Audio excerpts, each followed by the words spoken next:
Hi, I'm Mary Heafy, President and CEO here at the Arc of Opportunity, and this is the August e-newsletter.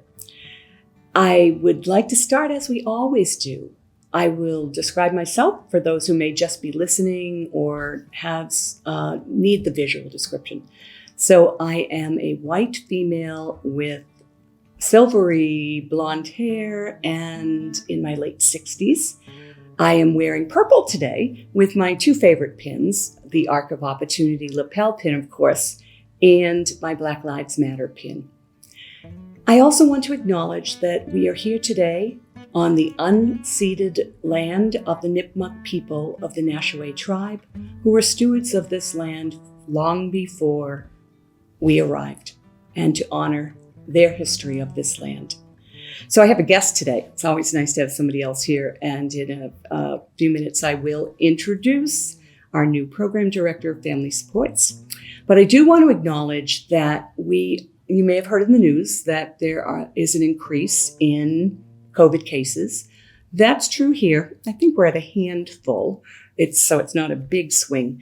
But it's a great opportunity to remind people that of the basic practices. Wash your hands, wash your hands, wash your hands, cough in your sleeve, and wear a mask if that makes sense for you. Now, we're not going back to requiring masks.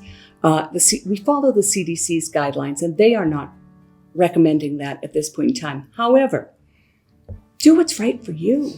If you're a person with an underlying health issue, wear a mask. The only time we require a mask is if you did test positive, you were out for the required number of days, and you returned for the second part of your managing COVID, you need to wear a mask. I think it's 5 days and 5 days. 5 days at home, 5 days with a mask here. And but if you are somebody, maybe you live with a person who's older or younger or has a medical condition, do what's right for your loved one. Wear a mask. If it's allergy season, later this month for me, I'll be back in a mask. Do what's right for you. So we're not mandating masks at this point. And we want to build a community where you can wear a mask if it makes sense for you, and nobody will say, why are you wearing a mask? So please do what's right for you. We have the auction coming up on October 13th. I talked about that more last month. Follow it on our website, and please buy tickets, show up, have some fun with us. And in this newsletter, we want to thank our friends from the Chamber of Commerce, North Central's Chamber of Commerce. And Kat and Travis came last Friday and did a video podcast. They invited me as a guest on the podcast. They did a great job. You'll have to tell me whether you think I did as well. But listen to the podcast. The link is here. Hey, at the start of the video, I told you that you weren't going to listen to me alone today, which is always a good thing, that I had someone to introduce. I am delighted and thrilled to introduce our new program director of family supports. Hi, I'm Maia Wentrup. I'm the new Family Supports Program Director. I am a white female with dark hair. I'm wearing a white blouse with black polka dots today and a purple mask. And that just happens to be for today. So I'd like to talk today a little bit about self-advocacy here at the ARC, as well as legislative advocacy in general.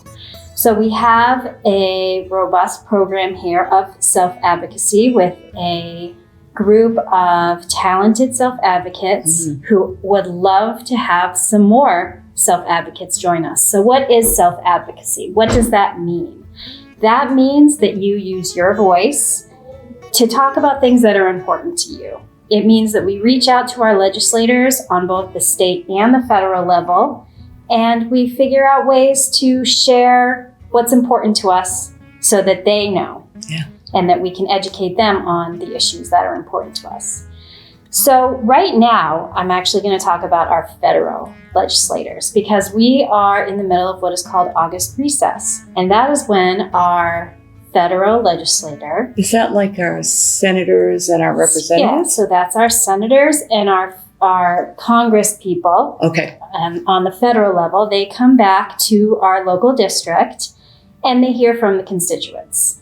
And we, are all of the constituents. Yes. So we have been educating our community on some of the very important issues that affect us and our families, our family supports community, as well as our community at large. Yeah. And we've been sharing that information, and we are hoping to continue to share it and to have as many of us reach out to our legislators as possible. Now, you've been really doing a great job getting things in Facebook and on our website. And there's a couple of things that I've heard you really emphasize, and they seem really important to me. Yes, there are two big things that we want to focus on this season. One is Social Security. So we haven't seen an increase in the eligibility amount since 1989, which means that it's very difficult for people who will be getting Social Security to save money, to have a rainy day fund, have an emergency fund.